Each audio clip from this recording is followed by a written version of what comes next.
Hey there, I'm Tyler and welcome back to the channel. Today we're going to build this beautiful hickory vanity with a secret stool. That's pretty cool, huh? You can close it now. Pretty cool.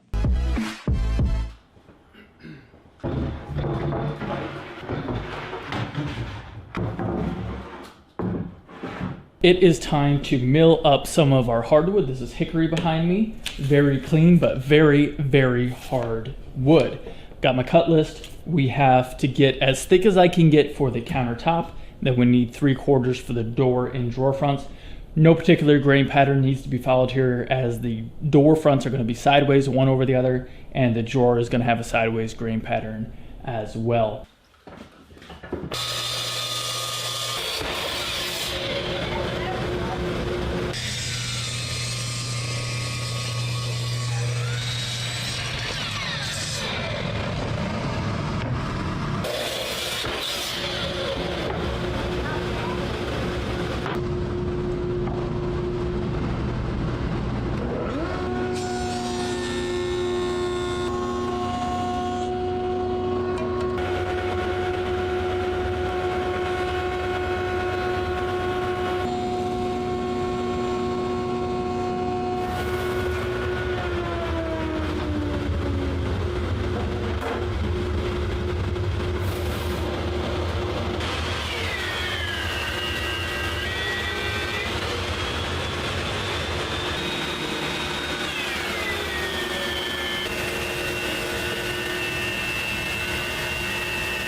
Now you might be wondering to yourself right now, that's plywood. You would be right, and that is because the carcass underneath the solid hickory is made from 3/4 inch plywood. I cut it on the table saw, track saw, and used some pocket holes for assembly, and this is because it is much cheaper than hickory and much easier and quicker to work with. I'd have to glue up all these panels to do it out of hickory, and it really doesn't make sense. I'm going to start adding the toe kick right now for the vanity, and it is 3 inches by 3 inches for portions and a little bit less for the step. And I'm going to do that over on the bandsaw. So I cut a piece, rotate it over, and cut it again, and we'll be consistent every time.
This interesting mechanism that I'm putting in place right here is to allow the mounting for the drawer slides for the invisible step stool. This is the biggest beauty of constructing your own furniture, is you can customize it to exactly what you need in your home. This allowed me to get the step hidden in the toe kick and build around all of the plumbing in the bathroom for a seamless, beautiful look.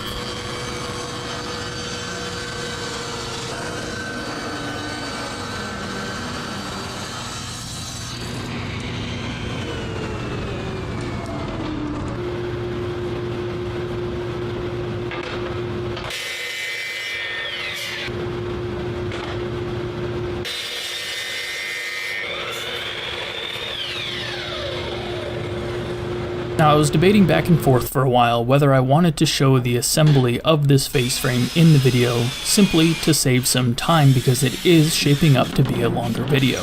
But I wanted to share something that's going on here. Because the hickory is so hard, the self-tapping properties of the Kreg pocket screw are actually pulling sort of a nipple out against the wood so that the two pieces won't butt up against each other tightly.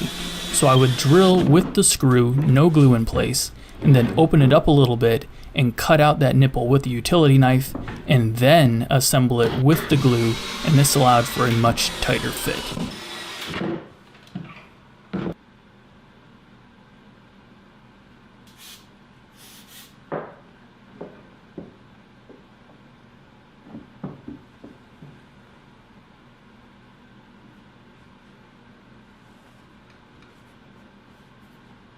So this is a table bracket that I'm going to use to hold the countertop down to the vanity, and I'm going to use a router with a straight bit to route a groove to hold everything together. The screw goes right where my fingers are into the countertop, and this allows the countertop, the wood, to move with the season.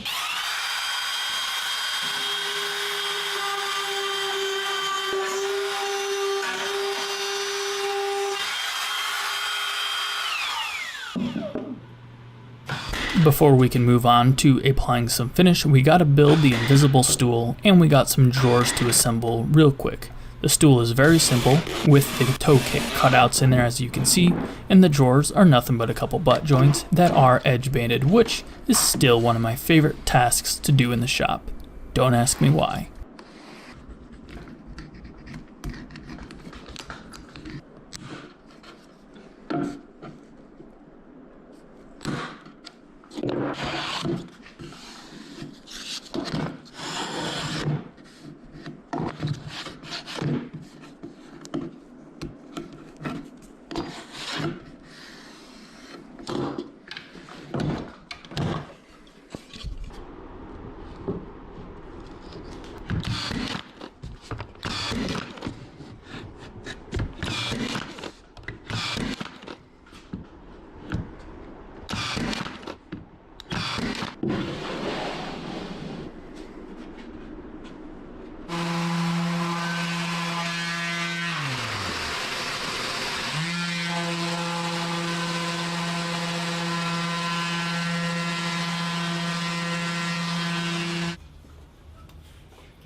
We are in the house because it stays 70 degrees-ish overnight here, unlike the shop. So I don't want to have to run the heat in the shop just for this project. I have already done an epoxy coat on the bottom of this countertop, and I've taken it back out and sanded off any drips that were transferred over to the top. Now I'm going to do a flood coat of epoxy on the top. If drips go to the bottom, I can sand those off and then you won't see them on the countertop when it is placed. I'm going to be using some Total Boat high performance resin. They do have a specific countertop or tabletop flood coat solution, but I'm going to use stuff that I had left over from a previous project.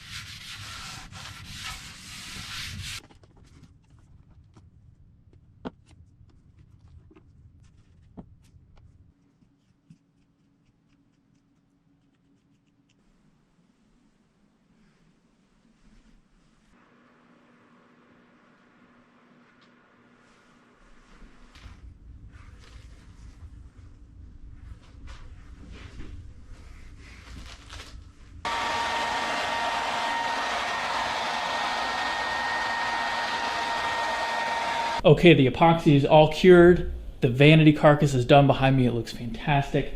And this is suction cup sticky, let's say, because it is so smooth. And on the outer edge, we have some drips that I want to clean up.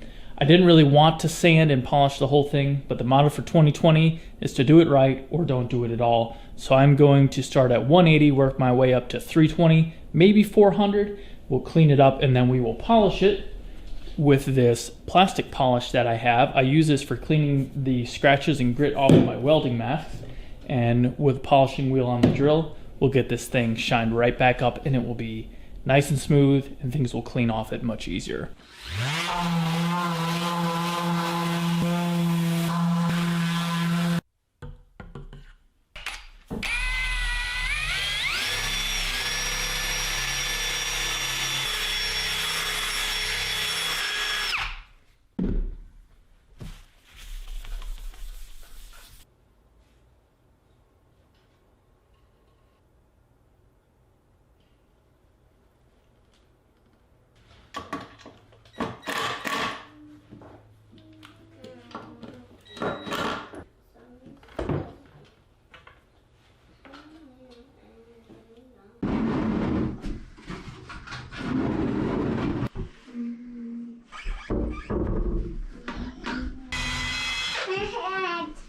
Screw on there? Mm-hmm. Where is it?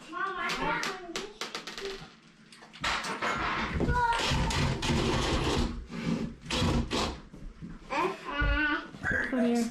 Oh, thank you.